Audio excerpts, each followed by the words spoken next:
You're finished here. Pack your apron and get out of my restaurant." The dining room of Somerset Grill went quiet the way a room goes quiet right before a storm. Breaks a window, well, not silence exactly, just the sound draining out of everything else, so that one voice could fill the space completely. Eleanor Whitfield stood beside table 14 with a coffee, pot still warm in her hand. Her grey uniform blouse faded at the collar from 1,000 washes. Her name tag, the small plastic rectangle that read simply Nora, hanging slightly crooked from where it had been pinned in a hurry that morning. She did not set the pot down. She did not flinch. On a thin gold chain tucked beneath her collar, invisible to everyone in that room, hung a man's wedding band, worn smooth at the edges from 26 years of a hand that no longer wore it. Nobody in that dining room understood what that ring meant, not yet. In the doorway to the kitchen, a 19-year-old line cook named Miguel Santos had stopped mid-step with a bus tray balanced against his hip, watching the exchange with the specific stillness of someone who senses that something is about to become a story he will tell for years. He did not say anything. He would remember later that he had almost said something and hadn't. A waitress who mopped floors like they mattered. A woman the new owner was about to lose more than he could possibly imagine. If you have never heard a story like this one before, settle in, because this is exactly the kind of story we tell here. Quiet people, underestimated on sight, who turn out to be standing on more ground than anyone in the room realized. And if this is your first time with us, we'd love to have you stay. We tell stories about ordinary-looking people who carry extraordinary truths, and about the moment those truths surface in rooms that were never prepared for them. Now let's get into it. 3 hours before Desmond Pratt walked through the front doors of Somerset Grill and told Eleanor Whitfield she was finished. The restaurant did not know anything unusual was coming. It opened the way it always opened. At 6:15 in the morning, with the hiss of the flat-top griddle warming and the smell of bacon fat starting to climb into the rafters, Eleanor arrived at 5:52, as she had arrived nearly every weekday morning for the past 4 years, in a grey sedan with 161,000 miles on it, parked in the same corner of the employee lot beneath the same magnolia tree. She wore flat black shoes with the tread worn nearly smooth on the left heel, because she favored that foot when she stood for long stretches, and she carried a canvas tote bag with a thermos of black coffee she made at home. Because the restaurant coffee, in her professional opinion, over-extracted by nearly 90 seconds, she tied her apron the same way every morning, left string over right, double-knotted, tucked so it would not catch on chairbacks, and she began her opening checklist without needing to look at the laminated card taped inside the service station, because she had written that card herself 4 years earlier. Back when the general manager at the time had asked her, half as a joke, whether she wanted to formalize the way she opened the floor. She had said yes. She had not been joking. By 7 a.m., the breakfast rush arrived the way it always did, in a wave that the younger servers experienced as chaos and Eleanor experienced as rhythm. She moved between tables without hurrying, refilling coffee before a cup went empty, remembering that the man in the booth by the window took his eggs over medium, but his home fries well done, that the elderly couple who came in every Tuesday liked separate checks even though they'd been married 41 years, that table 9's toddler needed crackers immediately upon arrival, or there would be a scene. She did this without notes. She did this the way other people breathed. The younger servers, most of them college students working their way through hospitality, management programs at the community college 2 miles down the road, found her a little strange. She was too calm for a room that was, by any reasonable measure, always on the edge of catastrophe. She wiped down the same section of counter 3 times in a shift, in the exact same motion left to right, even when it was already clean. She refused to let anyone else restock the syrup caddies, insisting on checking each bottle's seal herself.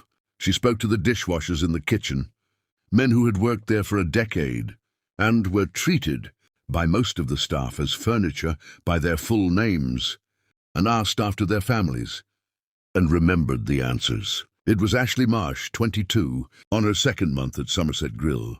who had said to another server, not unkindly, that Nora was a little OCD. Honestly, but in a good way. I guess she meant it as an observation, not an insult. She did not know that the woman she was describing had once walked the floor of 12 restaurants with the same exacting eye, and that every habit the younger staff found peculiar had been built, deliberately over 3 decades, into a system that made a restaurant profitable in the exact places where sloppiness quietly bled money out of one. What none of them knew, what nobody standing in that dining room that morning knew, including the man who would fire her before lunch, was that Eleanor Whitfield owned the ground beneath their feet. In 1994, in a rented storefront on King Street with a leaking roof and a second-hand grill she'd bought at auction. A 28-year-old, Eleanor Whitfield opened a 6-table diner she called Whitfield's. She had $1,100, a business degree she'd paid for herself working nights at a call center, and a conviction, stubborn and specific, that a restaurant run with real discipline could outlast one run on charm. Over the next 14 years, she built that diner into Whitfield Hospitality Group, a private company that would eventually own and operate 12 restaurants across the Carolinas, of which Somerset Grill, rebranded from the original diner in 2003, was the flagship. She never took the company public. She never wanted the attention that came with it.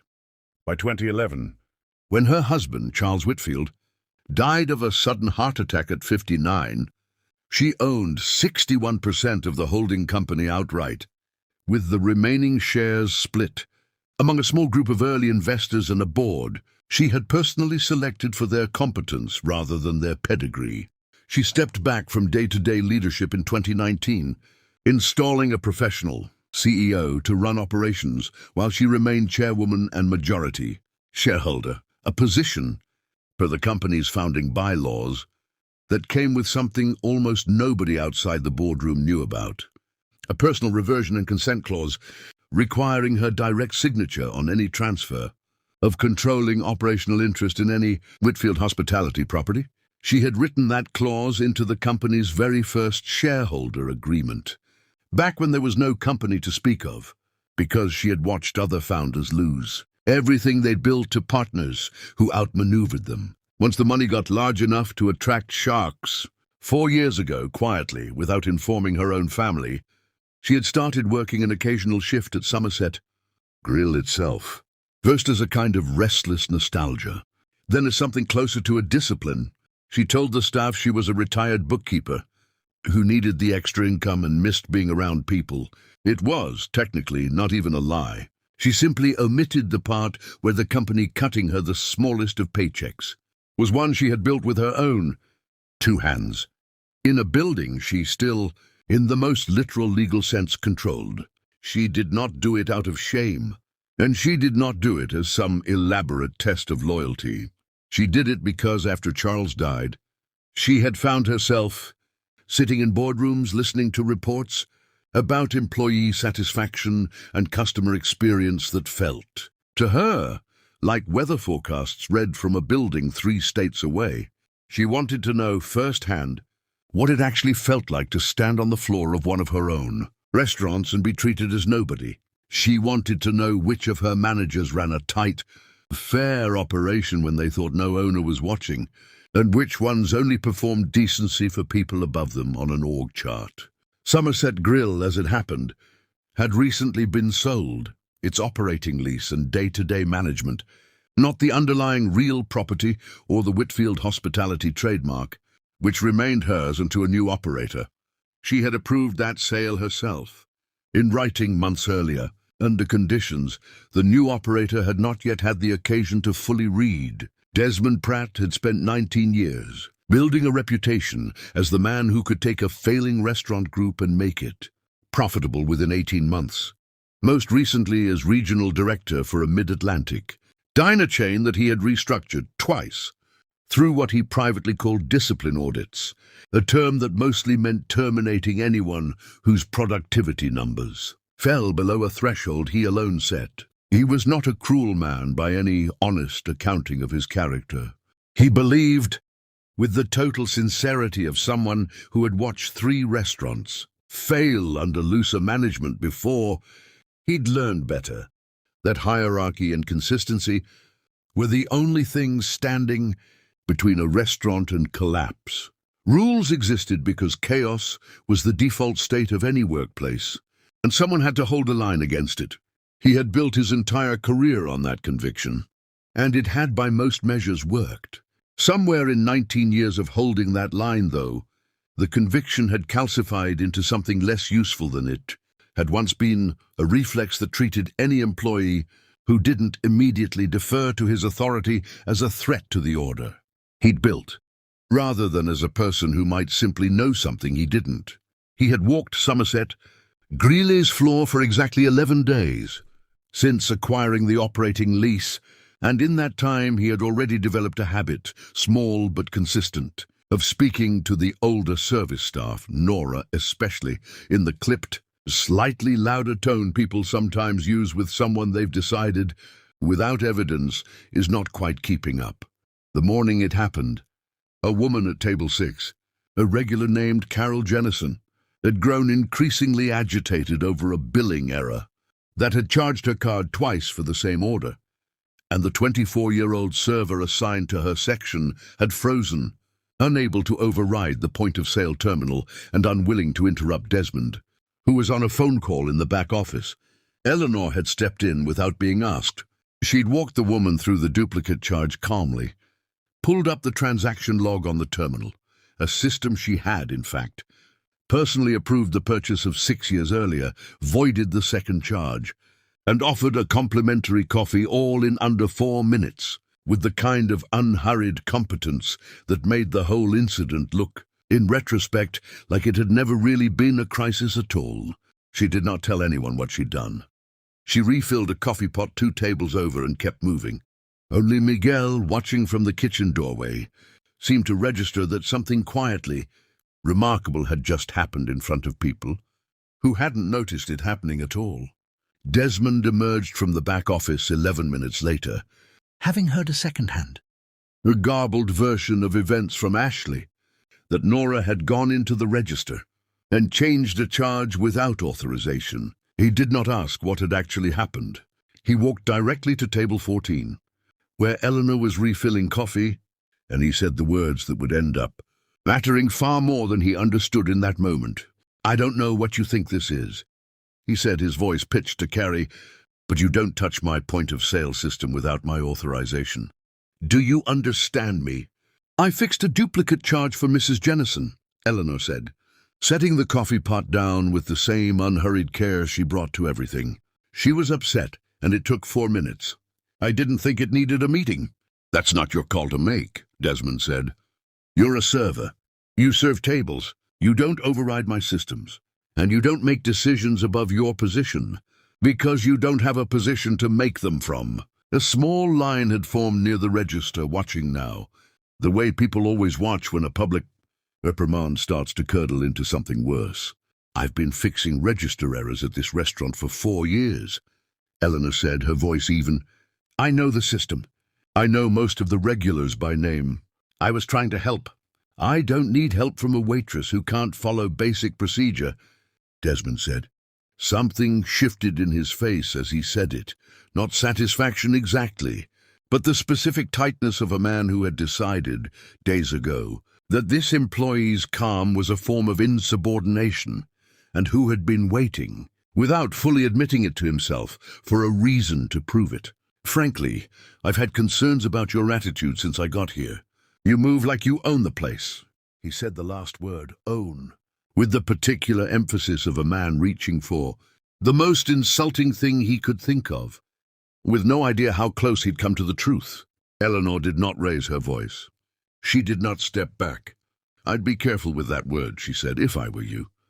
"Is that a threat?" "It's an observation," she said. The line at the register had gone still. Even the coffee machine, mid-brew, seemed to hush. "You're finished here," Desmond said, louder now, the words landing across the dining room the way they had at the very beginning of this story, before anyone knew where they would lead. "Pack your apron and get out of my restaurant." She did not gather her things. She did not apologize, and she did not argue the way an employee arguing for her job might argue, with heat, with pleading.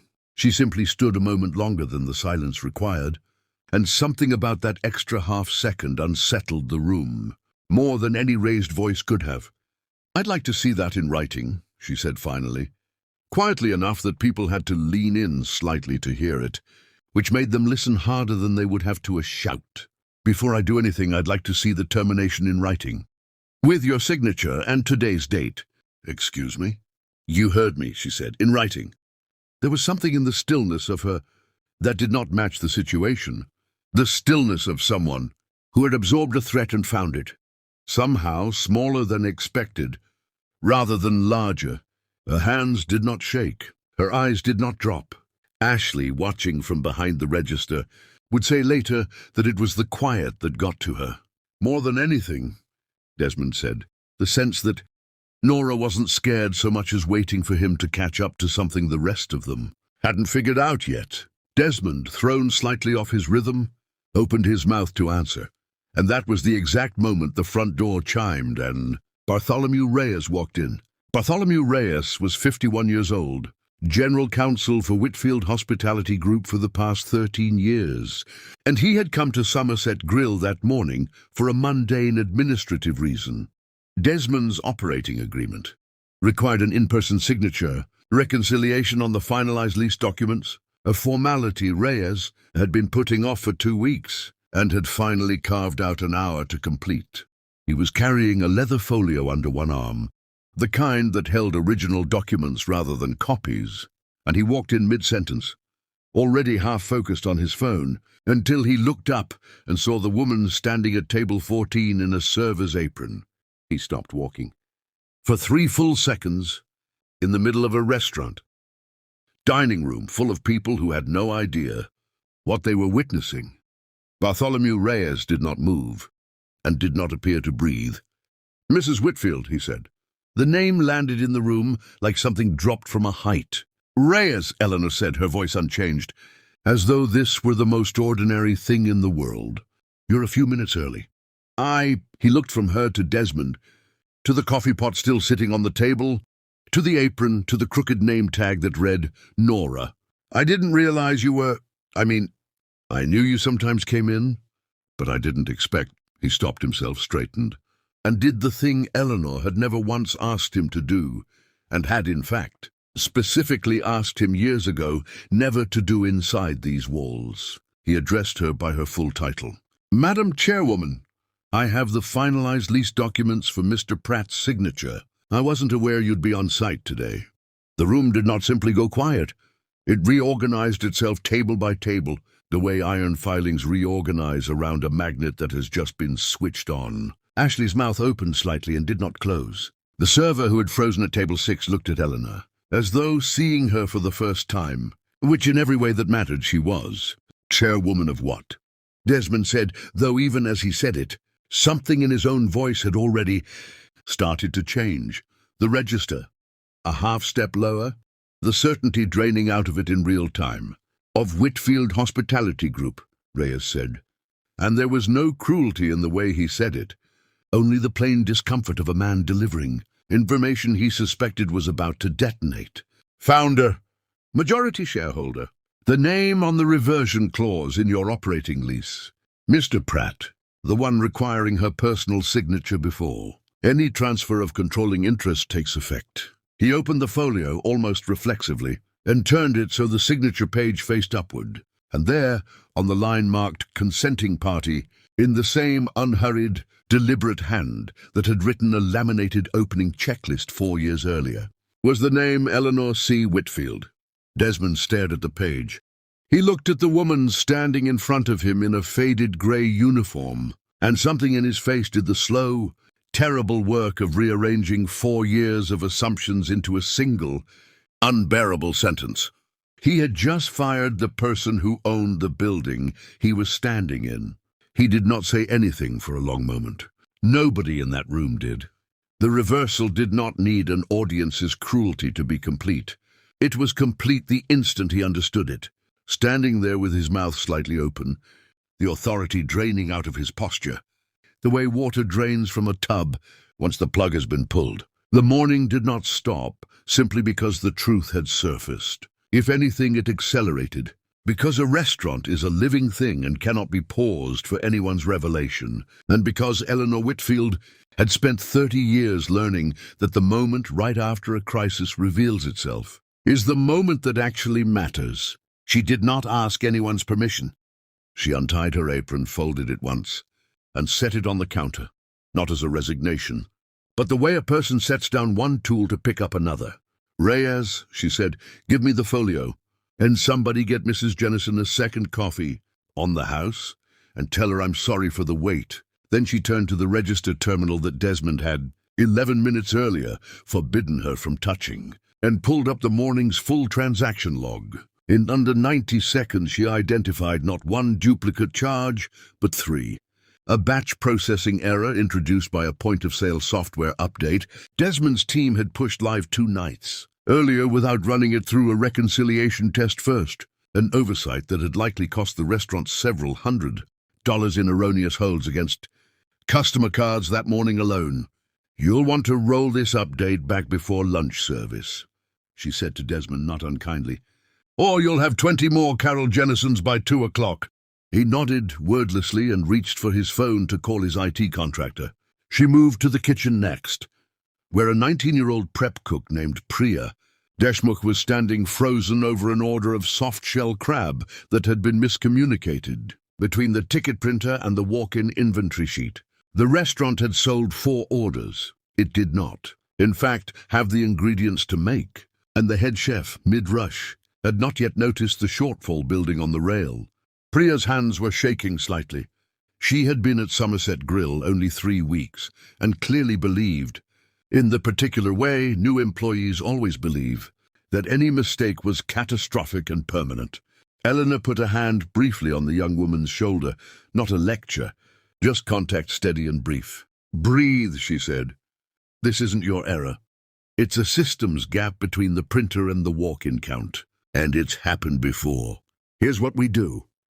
She walked Priya through substituting a comparable dish for the 2 orders that couldn't be fulfilled, phrased the way she wanted it explained to the affected tables, and had the kitchen back in rhythm within 6 minutes. Priya would tell people months later that it was the calmest 6 minutes of her entire first month on the job. Then there was the matter of the lease itself.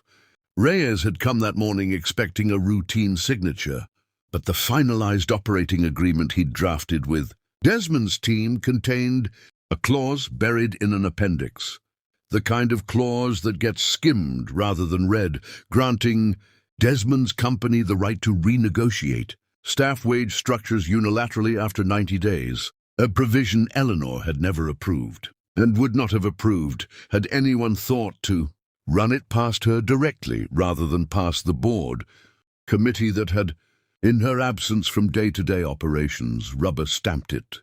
She read the clause standing at the host stand in under 2 minutes, while Desmond and Reyes both watched her in a silence that had gone from stunned to something closer to attentive. "Strike this," she said, tapping the page.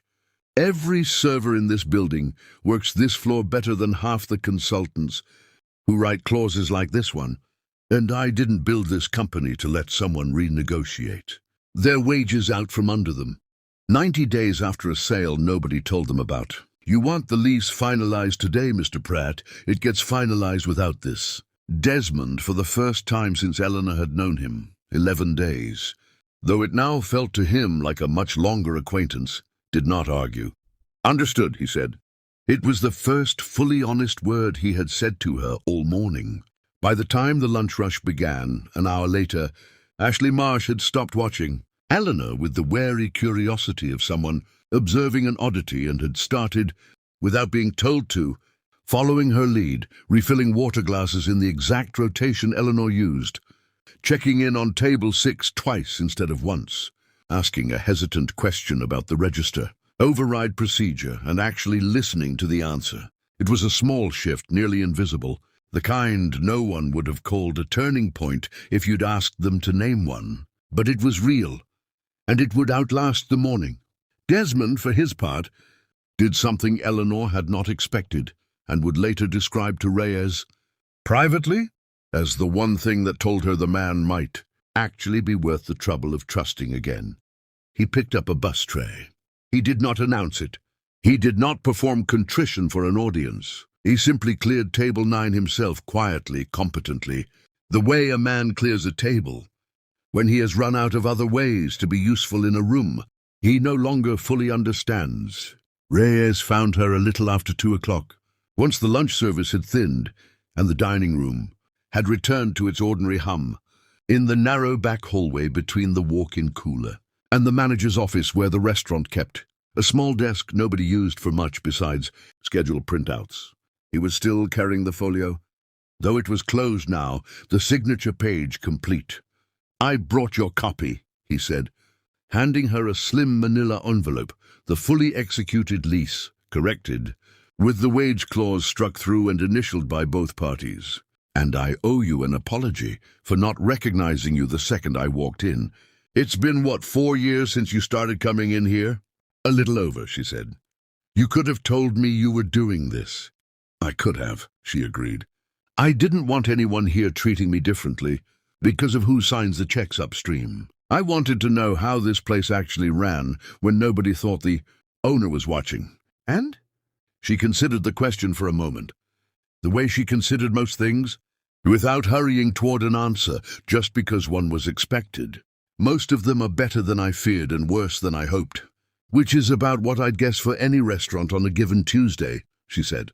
"Pratt has good instincts buried under bad habits. Ashley's sharper than she gives herself credit for. Priya's going to run a kitchen of her own inside 5 years if somebody doesn't scare her off first." "You could take the chairwoman title back full-time," Reyes said. "After this, nobody on the board would question it." "I know," she said. "I'm not going to, though." "Not the way you mean."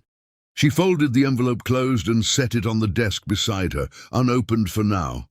"The woman who built this company, and the woman who's been pouring coffee here for 4 years aren't as separate as people like to imagine. I didn't step into this apron to escape being Eleanor Whitfield. I stepped into it because I wanted to still be her, somewhere I could see clearly, instead of somewhere everyone was already looking at me and telling me what they thought I wanted to hear." Reyes studied her for a moment and did not press the point, though something in his expression made it clear he disagreed, gently, and would likely raise it again at the next board meeting. "For what it's worth," he said instead, "Desmond Pratt looked like a man who'd aged 5 years and 5 minutes back there." "Good," Eleanor said without malice. "He needed that." It was nearly 3 weeks later. On a slow Tuesday afternoon, the Desmond Pratt sat alone in the back office of Somerset, Grilla reviewing the incident for what was not the first time. He had replayed it often enough that the specifics had lost some of their sting and left behind something closer to plain clarity. He thought about the word he had used, waitress, spoken the way he'd meant it, as a diminishment, and about how completely he had misjudged not just her position, but her competence, mistaking calm for weakness, because it hadn't matched the noise. He associated with authority. He did not offer Eleanor some formal, cushioned corporate apology. When he found her restocking the syrup caddies the following week, he simply said, "I was wrong about you, not just about who you are, about how I read people who don't perform for me." She nodded once, accepted it without softening it into something smaller than it was, and did not tell him it was fine because it hadn't been. By 4 o'clock that same slow Tuesday, Eleanor had tied her apron back on, left string over right, double-knotted, and was working table 6, where Carol Jennison had come back in for her usual afternoon coffee, seemingly unaware that the woman refilling her cup had, 3 weeks earlier, personally corrected a software error that could have quietly drained hundreds of dollars. From a dozen other regulars, the dining room moved around her the way it always had, indifferent and continuous, servers weaving between tables, the register drawer sliding shut with its familiar metallic clatter, the low murmur of people ordering eggs and complaining gently about the heat outside. Nobody looked up when she passed. She had never needed them to. She checked the register one more time before her shift ended, the way she always did, and walked back out into the rhythm of a place she had built from nothing and had never, in any way that mattered to her, actually left. There's something in Eleanor Whitfield's story that stays with you long after it ends, and it isn't really about money or ownership, or the particular satisfaction of watching a man eat his own words. It's about the apron. It's about how quickly and how confidently we decide what a person is worth based on what they happen to be holding when we meet them. A coffee pot instead of a folio, a name tag instead of a title, worn shoes instead of a corner office. We build entire judgments in the 4 seconds it takes someone to hand us a menu, and we rarely find out how wrong we were. Because most people underestimated in that way never get the chance or the need to correct us. Desmond Pratt got the correction because a lawyer walked in at exactly the right moment, carrying exactly the right document. Most people who are dismissed on sight never get a folio and a signature page to set the record straight. They just carry the dismissal home with them. One more small weight added to a life that was already carrying plenty. What Eleanor's story asks of us, if it asks anything at all, is smaller than a lesson about hidden wealth and larger than a story about a restaurant. It asks us to notice the gap between what someone is doing in front of us and what we've decided that means about them. The stillness she carried in that dining room wasn't the stillness of someone with nothing to prove, because she owned the building. It was the stillness of someone who had learned over 30 years that the truest kind of ownership never needed to announce itself in the first place. If this story stayed with you, share it with someone who could use the reminder that quiet, competence is rarely as ordinary as it looks. And if you haven't already, subscribing takes about 2 seconds, and it means you won't miss what comes next. These stories exist because you keep showing up for them. Thank you.